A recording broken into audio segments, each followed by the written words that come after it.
আজকে যে মুভিটি ব্যাখ্যা করব এর নাম জ্যাক দ্য জায়ান্ট স্লেয়ার। মুভিটির প্রথমে আমরা একটি বাচ্চাকে দেখতে পাই যার নাম হলো জ্যাক, যে কিনা রূপকথা গল্প শুনতে খুবই পছন্দ করত। একদিন রাতে ছেলেটি তার বাবার হাতে একটি গল্পের বই দিয়ে বলে, এই গল্পটি তুমি আমাকে পড়ে শোনাও। তখন ছেলেটির বাবা গল্পের বইটি নিয়ে ছেলেকে গল্প শোনাতে শুরু করে এবং ছেলেটি মনোযোগ সহকারে এটি শুনতে থাকে।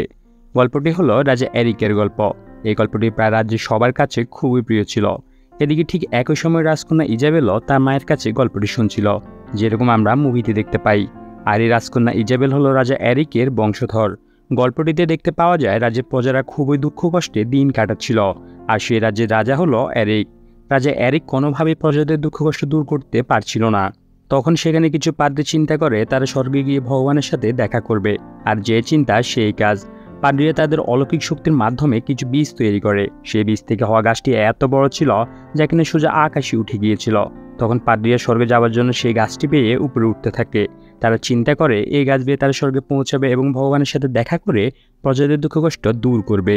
কিন্তু পৃথিবী আর স্বর্গের মাঝখানে তারা একটি অদ্ভুত জায়গা দেখতে পায়, যেখানে বাস করতে সব ভয়ানক দূত।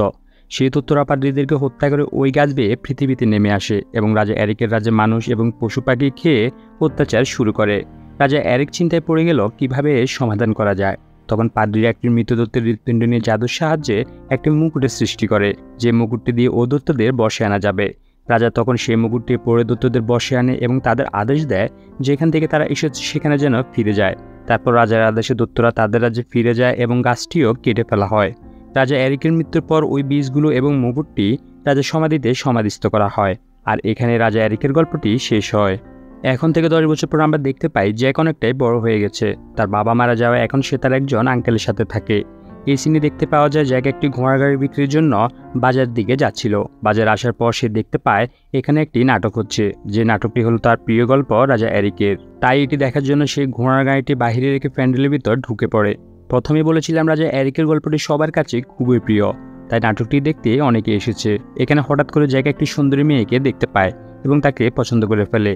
একটু বলে রাখি, এই মেয়েটি হলো সেই ছোট রাজকন্যা ইজাবেল। ইজাবেল চাইতো সবসময় সাধারণ মানুষের মতো চলাফেরা করতে, তাই রাজকন্যা হওয়ার সত্ত্বেও তার আশেপাশে কোনো সৈন্য ছিল না। এদিকে কিছু বখাটে ইজাবেলকে না চিনতে পেরে তাকে খুব বিরক্ত করা শুরু করে, যা কিনা জ্যাক একেবারে সহ্য করতে পারছিল না। তখন জ্যাক প্রতিবাদ করতে যাওয়ায় ওই বখাটেগুলো ঘুষি মেরে জ্যাকের নাক পাঠিয়ে দেয়। তারপর হঠাৎ করে জ্যাক দেখতে পায় সবাই তার সামনে মাথা নত করে বসে পড়েছে। জ্যাক পিছন ফিরে দেখে রাজার সৈন্যরা সেখানে উপস্থিত। তখন জ্যাকের আর বুঝতে দেরি হয়নি, এসে রাজকন্যা ইজাবেল। তারপর জ্যাক সেখান থেকে বেরিয়ে দেখে তার ঘোড়াটি আছে কিন্তু গাড়িটি চুরি হয়ে গেছে। এরপরের সিনে আমরা লর্ড রড্রিককে দেখতে পাই, যার সাথে রাজকন্যা ইজাবেলের বিয়ে ঠিক হয়েছিল। আর তখন এই লর্ড রড্রিকের সাথে একজন পাদ্রীর দেখা হয়, যে কিনার আশপাশের গোপন কক্ষ থেকে আসছিল।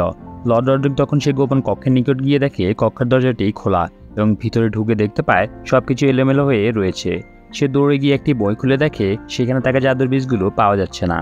তারপর সে একটি ট্যাবের মাঠে সরিয়ে দেখে ভাগ্যক্রমে সেখানে মুকুটটি রয়েছে। এটি হলো সেই মুকুট যেটি পরে রাজা এরিক দত্তদের বশে এনেছিল। এভাবে বুঝতে পারা যায় লর্ড রড্রিক রাজা এরিকের সমাধি থেকে জাদুর বীজগুলো এবং মুকুটটি চুরি করে এনেছে খারাপ কাজে ব্যবহারের জন্য। এরপর রড্রিক সৈন্যদের আদেশ দেয় রাজ্যের প্রধান গেট বন্ধ করবার জন্য, যেন সেই পাদ্রী কোনোভাবে পালিয়ে যেতে না পারে। এগুলো দেখে পাদ্রী বুঝে যায় তাকে খোঁজার জন্য এসব হচ্ছে। আর তখন পাদ্রী দেখে একটি ছেলে ঘোড়া বিক্রির জন্য হাঁটছিল, আর সেই ছেলেটি হলো জ্যাক। পাদ্রী জ্যাকের নিকট গিয়ে বলে, আমি তোমার ঘোড়াটি ক্রয় করব, কিন্তু আমার কাছে নগদ কোনো অর্থ নেই। তার বিনিময়ে আমি তোমাকে কিছু মূল্যবান বীজ দিচ্ছি, যেগুলোর অনেক দাম। তুমি এগুলো পাদ্রী পিটারকে দিয়ে বলবে এগুলো পাদ্রী অ্যাবেল তোমার জন্য পাঠিয়েছে। তখন পাদ্রী পিটার তোমাকে যথেষ্ট পরিমাণ অর্থ প্রদান করবেন। এই বলে পাদ্রী অ্যাবেল জ্যাকের নিকট বীজগুলো দিয়ে জ্যাকের ঘোড়াটি নিয়ে চলে যায়। আর তখনই সৈন্যরা পাদ্রীকে আটক করে ফেলে এবং তাকে জিজ্ঞেস করা হয় বীজগুলো সে কি করেছে। কিন্তু পাদ্রী কোনো মতেই বলল না বীজগুলো সে কোথায় রেখেছে। আর তখনই লর্ড রড্রিক পাদ্রীকে হত্যা করে ফেলে। এদিকে জ্যাকের আঙ্কেল তাকে বকতে থাকে যে ওই পাদ্রী তোমাকে ঠকিয়েছে, এগুলো হলো সাধারণ বীজ, এগুলোর জন্য তুমি কোনো টাকা পাবে না। এই বলে জ্যাকের আঙ্কেল সেই বীজগুলো ফেলে দেয়, কিন্তু জ্যাক বীজগুলো সযত্নে আবার তুলে নেয়। কিন্তু সে না দেখা মতো একটি বীজ তার ঘরের নিচে পড়ে যায় এবং পরের সিনে দেখতে পাই ইজাবেল রাতের বেলা ঘোড়া নিয়ে বেরিয়ে পড়েছে, কারণ সে একা একা দিনের বেলা ঘুরতে বের হয়েছিল বলে তার বাবা তাকে বকাঝকা করেছে এবং বলেছে তুমি ইংল্যান্ডে রানী হতে যাচ্ছ, এভাবে বাইরে বের হওয়াটা তোমার শোভা পায় না। তখন ইজাবেল বলল, আমি এগুলো মানি না এবং লর্ড রড্রিককে আমি কখনোই বিয়ে করব না। এসব কারণ নিয়ে বাবার সাথে ঝগড়া করে রাজকন্যা ইজাবেল রাতের বেলার আশপাশের থেকে বের হয়ে গিয়েছিল। কিছু দূর যাওয়ার পর যখন বৃষ্টি শুরু হয় তখন ইজাবেল আশ্রয় খুঁজতে থাকে, আর তখনই সে একটি আলো দেখতে পায় এবং সেদিকে যেতে থাকে। সামনে গিয়ে দেখে সেখানে একটি ঘর রয়েছে, আর সেই ঘরটি হলো জ্যাকের। ইজাবেলকে দেখেই জ্যাক চিনতে পারে এবং রাজকন্যা হিসেবে তাকে সম্মান করে বসে পড়ে। তখন রাজকন্যা বলল, আমি ইজাবেল, তুমি উঠে পড়ো এবং তুমি আমাকে ইজাবেল বলেই ডাকতে পারো। তারপর জ্যাক ইজাবেলের হাতে একটি গল্পের বই দিয়ে বলে, এই গল্পটি হলো রাজা এরিকের। এই গল্পটি ছোটবেলা আমার বাবা আমাকে পড়ে শোনাতো। তখন ইজাবেল বলল, ঠিক এই গল্পটি আমার মা আমাকে অনেক শুনিয়েছিল।